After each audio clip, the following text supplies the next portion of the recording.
Guys, কেমন আছো তোমরা সকলে? আশা করি সকলেই ভালো আছে, আমিও ভালো আছি। আমি Nisha, welcome back to my another blog little org channel. তো আজকে কিছু স্পেশাল, একটু নতুন। আজ বহু বছর পরে আমার মামার মেয়েদের সঙ্গে বাইরে পার্কে ঘুরতে আসলাম। তো এই যে দেখতে পাচ্ছ, কাঁধে উঠিয়েছি। হ্যাঁ, আজকে আমার ছেলে জিদ করেছে উঠবে, বোনের মেয়েও জিদ করেছে কাঁধে উঠবে। তো বাবারা তো কাছে নেই, তো আমরাই দুই বোন চেষ্টা করলাম ওদের একটু খুশি দিতে। তারপরে এসে গেছি ফুড ফ্যান্টাসি, যেটা কি জঙ্গলিঘাটে অবস্থিত। ওইখানে আমরা একটু ঠান্ডা আর বলতে পারো একটু স্যুপ বাগেরা খাওয়ার জন্য চলে আসছি। তো বোনরা খুব খুশি, বহুদিন পরে দেখা হয়েছে। তারপরে আমার বরমশাই আসলো, ওর আজকে অফ ছিল।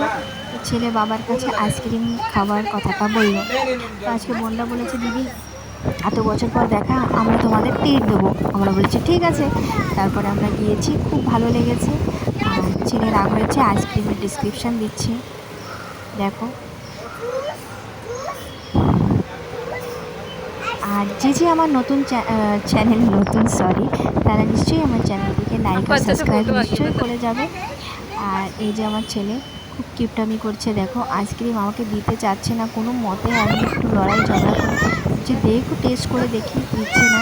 আসলে ওর সাথে মজা করছিলাম। আর এখানে যে খাবার দাবার খুবই টেস্টি ছিল, স্যুপটাও হেভি হেভি বানিয়েছিল। আর চিকেন আফগানি, ওটাও খুব ভালো বানিয়েছিল। আর বাচ্চারা খেয়েছিল ফ্রেঞ্চ ফ্রাই, আমার বোনের মেয়েও ছিল। তো তোমরা জানাবে তোমাদের এই ভিডিওটা কেমন লেগেছে। বহুদিন পরে বোনদের সঙ্গে, কেন কি আমি যখন বিয়ে হয় এরা অনেক ছোটো ছোটো ছিল।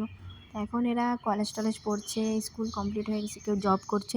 তাই ওরাই বললো, দিদি আমরা এটা ট্রিট দিয়ে দিই। তাই আমি বলছি কেন না, ঠিক আছে।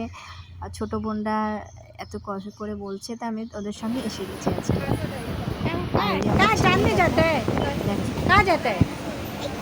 ও নাটকগুলো